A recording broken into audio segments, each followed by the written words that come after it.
and you over there. And we live in a three-dimensional space. Today we are starting our listening of the entire album Animals by Pink Floyd from 1977. Hooray! We're finally back to Pink Floyd. A little bit about this album before we get into it. I think this was a period in the band where the tension was really increasing. It kind of came to a head on the next album. And when it came out, it was initially received with kind of mixed reviews. But as most of these really good albums, later, when they were revisited, people started to say, like, no, this is one of their best albums. Wouldn't know, haven't heard it. You know the spiel. Yeah, I am. She's never heard it, of course. And I am not that familiar with it. I've heard it, but not a long time ago. And it wasn't really something I played a lot. All the lyrics, of course, were written by Roger Waters. Most of the singing is done by Roger Waters as well, which is different for them. David Gilmour, to me, until this point, has been the primary singer in the band. Into my uncouth ears, yeah, they sound a lot alike. Nobody really contributed much songwriting on here except for Gilmour, but he was distracted by the birth of his first child. So his songwriting credits really just come from the fact that some of the material on this album was already written. I don't think he wrote any new material for this album because he was too busy. It's kind of like a concept album, I would say, because obviously animals, all the song titles are named after animals. Fun. And like it that. sort of has this George Orwellian feel, like Animal Farm. You know that book, right? Oddly enough, for being a prodigious reader, I never read that one. This album is more just a statement on modern life and capitalism. And it's not a pleasant album if you look at the lyrics. It's pretty dark, heavy. I would even call it angry. I get that from all their songs anyway. Most of his songs it's an outlet. at this period were like that, though. Yeah. This was recorded in a block of church halls, which were purchased by the band, and they converted it into a recording studio because I think they wanted to take their sweet-ass time. More than half the album was older songs that they repurposed that didn't make it onto the previous album. There's two songs that they had already been performing live. Okay. Now they reworked them a little bit, changed the lyrics around a little bit, but those were essentially written already. The album cover was done by Hypnosis, which does like almost every album cover. Certainly has done their album covers. Huh? How many did they do? They did Led Zeppelin. They did... They did... we watched a special on that. A countless number of them. Right. The concept was a Roger Waters concept. So the concept is this 40-foot... He got a 40-foot... They made a 40-foot pig balloon. Oh, yeah. Yeah. And I think we saw this on the Hypnosis documentary we saw. I was so they flying away or something. Yeah, they flew it by a power station and took some pictures. And they hired a marksman in case it got loose and they had to shoot it down. They didn't want it to float away into space. Hardcore. They weren't totally satisfied with day one, so they went out there for day 2 or 3 or whatever. And they didn't feel like hiring the marksman anymore. And of course, the pig did get loose. It actually went by the airport. And pig sightings across the nation. On side 1, we have Pigs on the Wing, part 1. Now that one's just written by and sung by Waters. Nobody else is on that song. And I think the title refers to fighter pilots. They refer to their enemies in their blind spot as pigs on the wing, I guess. I like that. Now it's interesting because most of the album isn't like this, but this very short opening and closing are pigs on the wing. It's like bookends the album. And it's like a lighter love song, really. So it's really different from the rest of the album. I think he had recently been married. And then the rest of side 1 is just one song, Dogs. And dogs represent predators in the business world, I think. And that was one of the songs that they were already playing live. It was co-written by Waters and Gilmour, at least the music was. And the lyrics were done by Waters. Okay. And this is the only song that Roger Waters doesn't totally sing on. It's got Gilmour, at least at first, on lead vocals, and I believe Richard Wright does some harmonies. This is the last song ever that Richard Wright does any singing on for Pink Floyd. This video uses the 5.1 surround mix of the album. If you don't have a surround sound system, you may want to check out the link in the description to the original reaction. It's the same reaction, but you can listen with the stereo mix.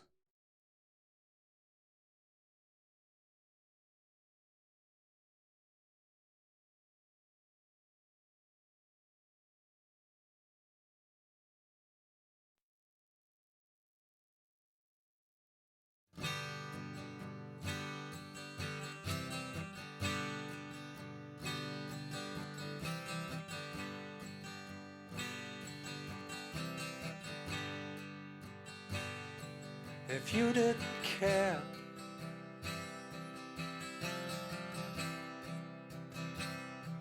what happened to me?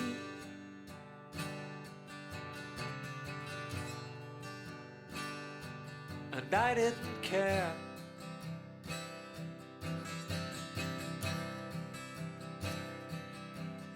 But you,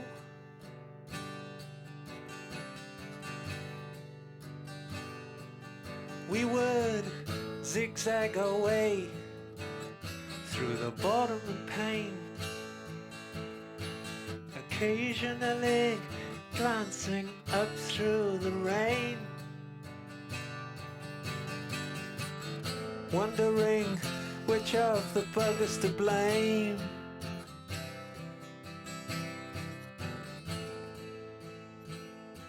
And watching for pigs on the wing.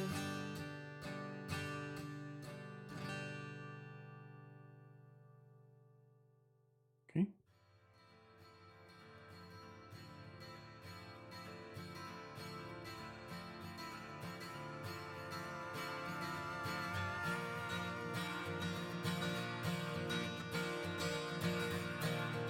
Right into a different mood, man.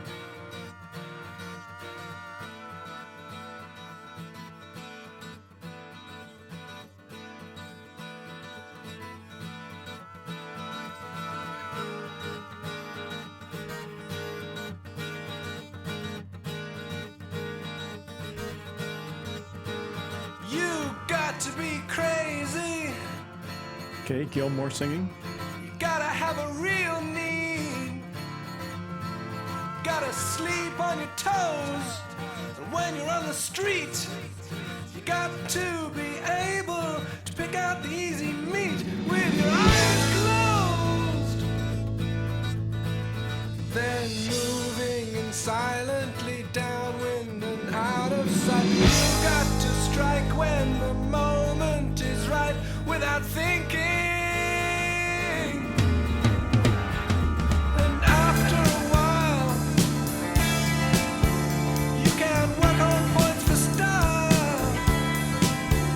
Like a club tie and the firm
that Seamus barking?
confused.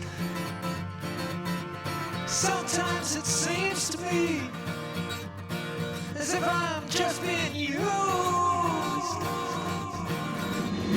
Yesterday we gotta try and shake off this creeping Those hits give you the feeling like he's waking up. if I don't stand my own ground,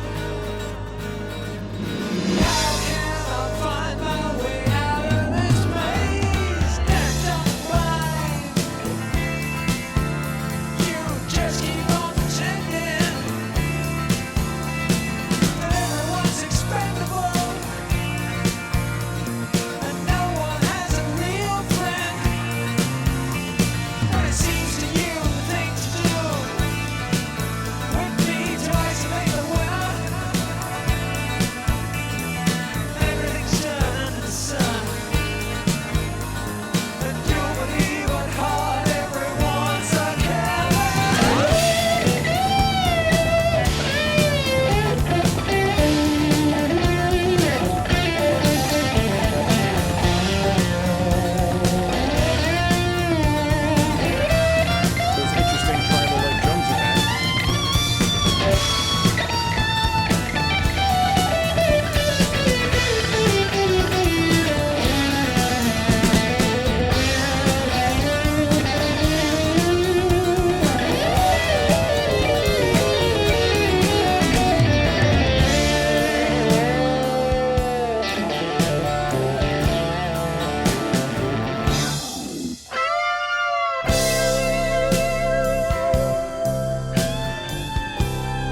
sense.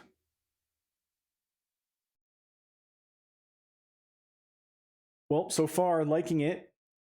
Even though it's one song, it doesn't feel like one song. I'm still letting it saturate, right?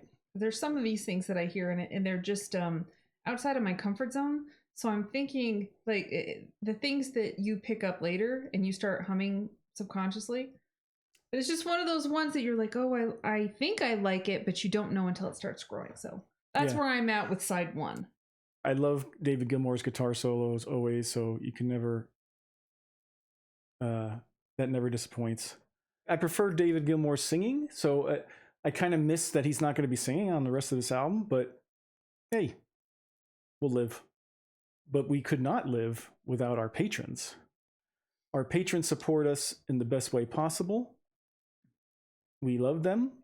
We really appreciate your support. If you'd like to check out what they're doing over there on Patreon, the link's in the description. We have extra videos there that we don't have on YouTube, including movie and TV reactions as well.